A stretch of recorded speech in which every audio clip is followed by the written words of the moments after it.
Caríssimos alunos da Univesp, Universidade Virtual do Estado de São Paulo, curso de Cálculo 1, bem-vindos a essa aula 20 que faremos aplicações, as primeiras aplicações do conceito de integral definida, utilizando o teorema fundamental do cálculo.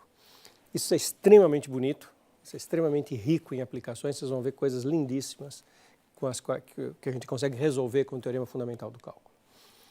Vamos, só para aquecimento, repassar rapidamente o que a gente viu na aula passada.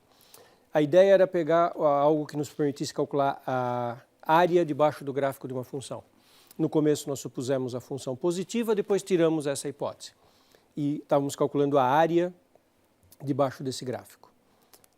A gente fazia uma divisão, fazia valor da função num ponto vezes o tamanho do intervalo, chamava esse intervalo de delta xi, e fazia o limite quando o diâmetro da partição, quando o tamanho dos intervalinhos ia para zero, e como consequência o n ia para infinito. Se eu quero intervalos cada vez menores, tenho que ter mais pontos. E esse número limite era a área da função.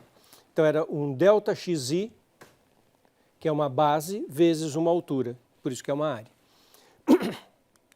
Quando esse limite era finito, nós dizíamos que a função era integrável, e a integral definida, a integral de a até b de f de x.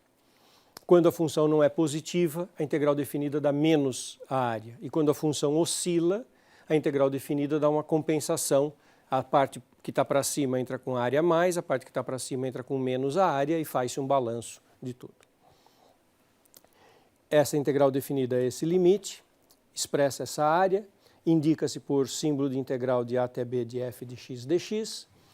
A grande pergunta era como é que calculava isso e era o teorema fundamental do cálculo. A gente retomava o conceito de primitiva e o teorema fundamental do cálculo diz que a integral definida é a primitiva no extremo superior de integração menos a primitiva no extremo inferior de integração, e onde f é uma primitiva. Por isso, para calcular uma integral definida, nós temos que fazer o processo de cálculo de primitivas, que é o cálculo inverso da derivada.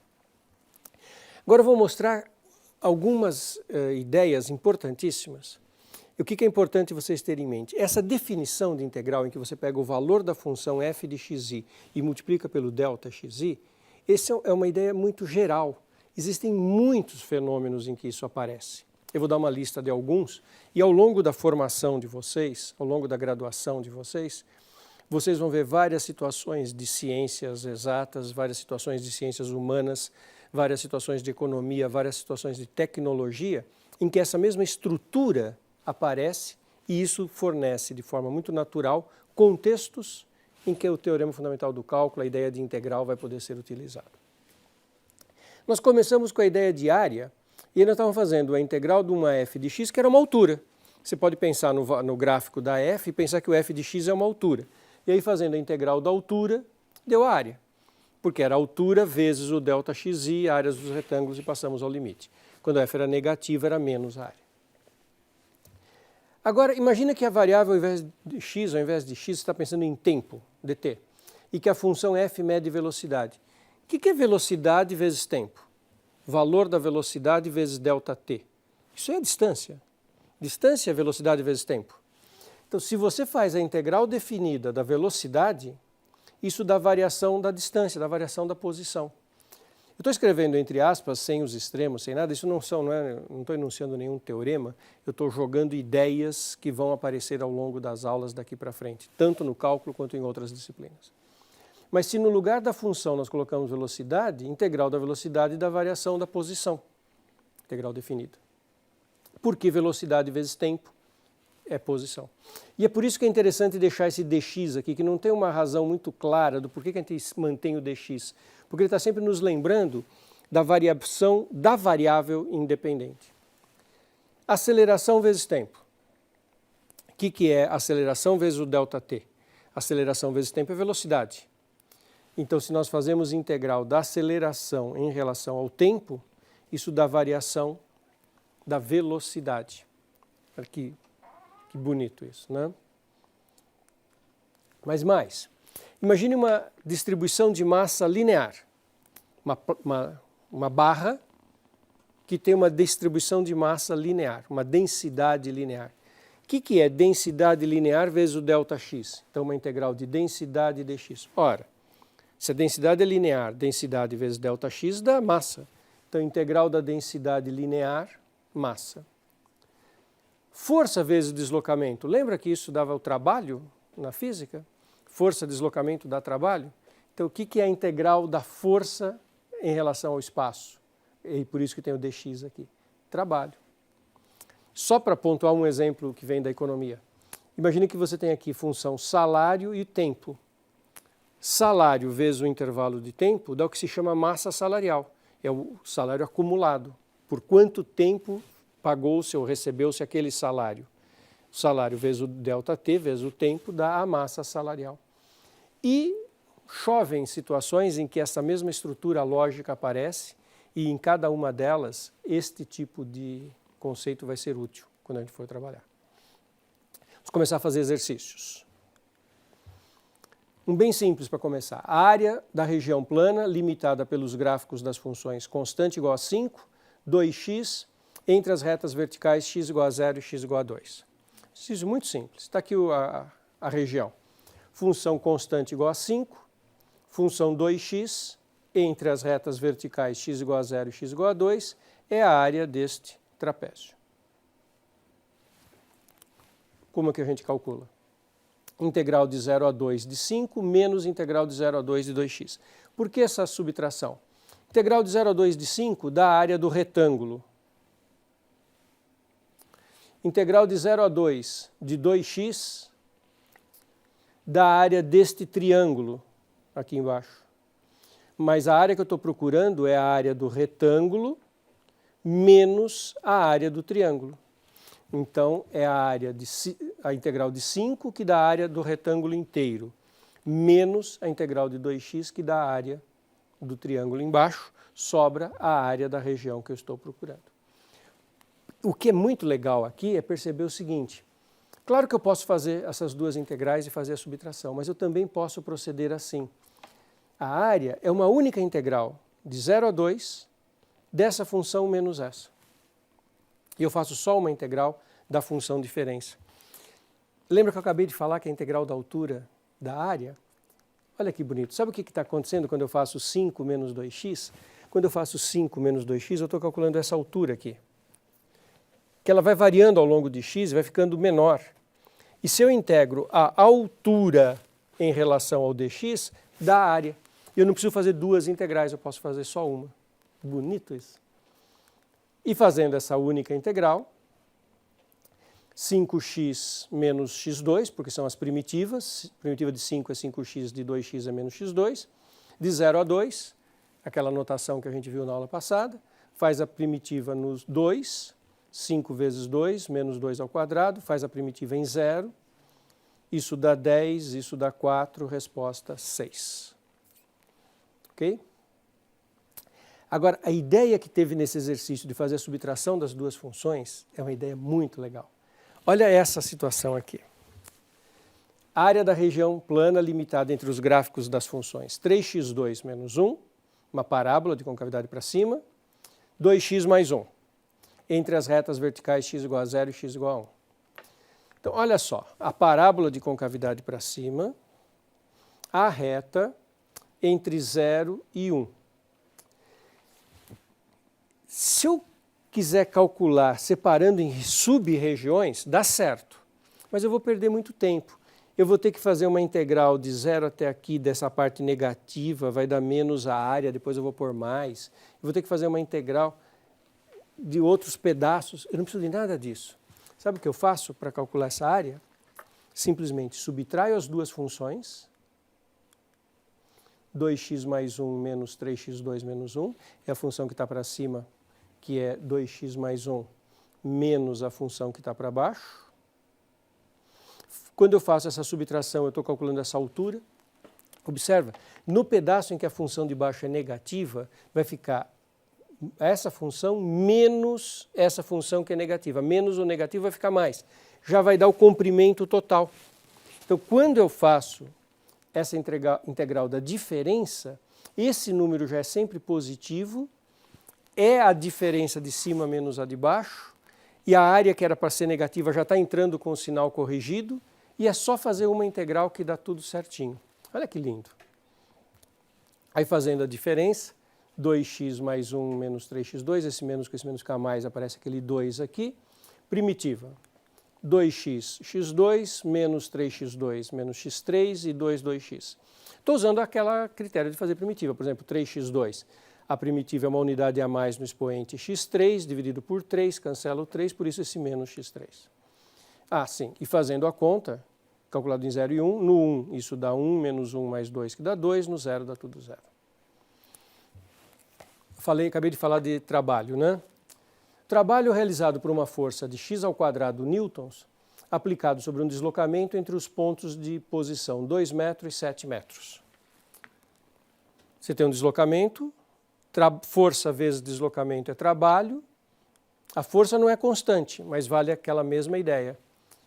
Integral, o trabalho é a integral de 2 a 7 de força vezes deslocamento, x² dx, primitiva x3 sobre 3, aquele jeito de escrever barrinhas, extremos de integração. Então, 7 ao cubo sobre 3 menos 2 ao cubo sobre 3, isso é 343 terços menos 8 terços, 335 sobre 3, e a unidade aqui então é joules, né, que é o trabalho. Simples. E a gente está calculando o trabalho realizado por uma força não constante e também é dado pela integral. Outro exemplo não elementar. Uma barra de comprimento 10 metros tem densidade linear proporcional à quarta potência da distância do ponto considerado a uma extremidade da barra. Então, você tem uma barra, pega uma das extremidades. Qual é a densidade num ponto genérico da barra? Proporcional à quarta potência dessa distância. Então, a barra não tem nem posição definida, nada. O que eu faço? Eu imagino que essa extremidade é o x igual a 0, como se estivesse no eixo das abscissas. Cada ponto aqui tem posição x, a distância desse ponto até a barra é x, e a densidade é proporcional à quarta potência da distância do ponto considerado até a extremidade. Eu quero a massa da barra. Como eu mostrei no comecinho da aula, integral da densidade linear da massa. Então o que eu tenho que fazer é a integral de 0 a 10, como se eu tivesse colocado aquela extremidade da barra no 0, integral de 0 a 10. O K é porque está dizendo que é proporcional, não disse qual é a razão de proporção, então é uma proporção genérica K. A quarta potência da distância, e a distância é o x². E agora é só calcular a integral. Primitiva de x², x² sobre 5. O K é genérico. Calculado em 10, calculado em 0, porque a barra tem tamanho 10, eu botei uma extremidade no 0, a outra no 10. Isso fica K 10⁵ sobre 5, menos 0, porque quando no 0 dá tudo 0. Um dos 10 aqui eu dividi por 5, deu esse 2. O K é a constante de proporcionalidade e sobraram 10 elevado à quarta como potência. Unidade de massa, porque como não disse qual era a densidade, em que expressão que ela estava, então não disse a densidade de massa. Não tem a unidade. Um exemplo muito instigante. Na aula passada eu mostrei que a área debaixo do gráfico de 1 sobre x é uma expressão logarítmica. Agora eu vou pegar a função 1 sobre x², e isso aqui vai dar uma coisa muito interessante. Então vamos calcular primeiro, isso parece uma conta ingênua, depois eu vou sofisticar. Calcular a área debaixo do gráfico de y igual a x² entre os pontos x igual a 1 e x igual a 2. Então é isso aqui, você tem a função 1 sobre x², uma função par, está definida no positivo, no negativo, só vou usar o pedaço positivo, entre x igual a 1 e x igual a 2. Eu estou calculando a área debaixo desse gráfico, a área dessa regiãozinha sombreada que está aqui. Só esse resultado já é bonitinho. A área é a integral de 1 a 2, de 1 sobre x² dx. 1 sobre x² é x elevado a menos 2. Primitiva, uma unidade a mais no expoente, x elevado a menos 1, que eu somei uma unidade no expoente. Dividido pelo novo expoente menos 1, calculado de 1 a 2. Ou seja, é menos 1 sobre x a primitiva de 1 sobre x2. O menos que está aqui vem para frente e o x a menos 1 sobre x. Calculado entre 2 e 1. Então isso fica menos, calculado no 2, menos meio, menos do extremo inferior e menos da função, calculado no 1. Então aqui fica menos meio mais 1 dá meio. Simples, bonitinho, interessante. Essa área aqui debaixo de 1 sobre x² é meio. Tá? Bonitinho? Agora eu vou fazer o mesmo cálculo para o intervalo entre x igual a 1 e x igual a b. Quer dizer, eu vou, ao invés de parar no 2, eu vou para um b genérico mais para frente. Mesma ideia, a área é integral de 1 a b. Ao invés de 2, pus b. De 1 sobre x², integral de 1 a b de x a menos 2, x a menos 1 sobre menos 1, de 1 a b. Menos 1 sobre x de 1 a b. Antes era menos meio aqui porque o b era 2. Agora é menos 1 sobre b, menos menos. Fica 1 menos 1 sobre b. Quer dizer que a área, saindo de 1 e indo até um b genérico, agora não mais o 2, até um b genérico, essa área é 1 menos 1 sobre b. Tem um fato escondido aqui lindíssimo. Turma, olha que coisa linda. Quando você faz o limite para b tendendo a infinito do 1 menos 1 sobre b, esse limite é 1. Porque o b está indo para infinito, está indo para zero. Isso quer dizer que a região ilimitada debaixo do gráfico de 1 sobre x2 tem área finita igual a 1. Olha que resultado surpreendente, contraintuitivo. Olha para essa região, pega esse b, manda para infinito, pensa nessa região ilimitada, ela vai para infinito, ela vai embora essa região para infinito, ilimitada, e ela tem área 1. Muitas pessoas chamam isso de um paradoxo, porque como é que uma região ilimitada pode ter área 1? Várias questões se colocam para se discutir aqui. Dá a impressão que a gente poderia pintar uma área infinita, uma região infinita, com uma quantidade finita de tinta, porque a área é finita. Então aqui então uma grande questão de filosofia para se discutir. Como interpretar no mundo real esse dado que essa área ilimitada pode ser finita. Pensem mais sobre isso. E um outro conceito importantíssimo que a gente aplica essas ideias. Fiz na aula passada também que a área debaixo do gráfico do seno era 2. E o seno varia entre menos 1 e 1, mas quando eu estou de 0 a π, o seno varia entre 0 e 1. Imagine que eu coloque a seguinte pergunta. Qual o valor médio da função seno no intervalo de 0 a π? A seno vai de 0 a 1. Será que o valor médio é meio? Resposta, não. Sabe por que não?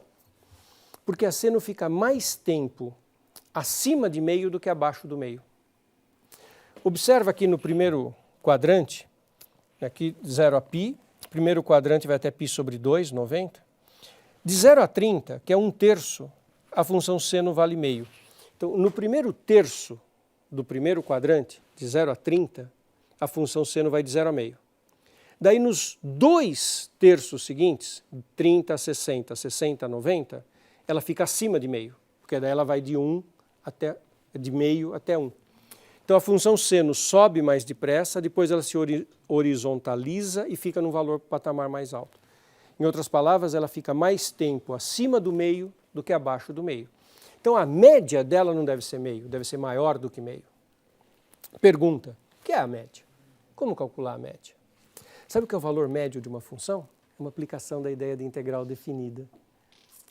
É o que esse desenho está sugerindo. O valor médio é um valor que, se eu pegar aqui uma reta constante por ele e olhar esse retângulo que ficou determinado, tem a mesma área que tem debaixo do gráfico do seno.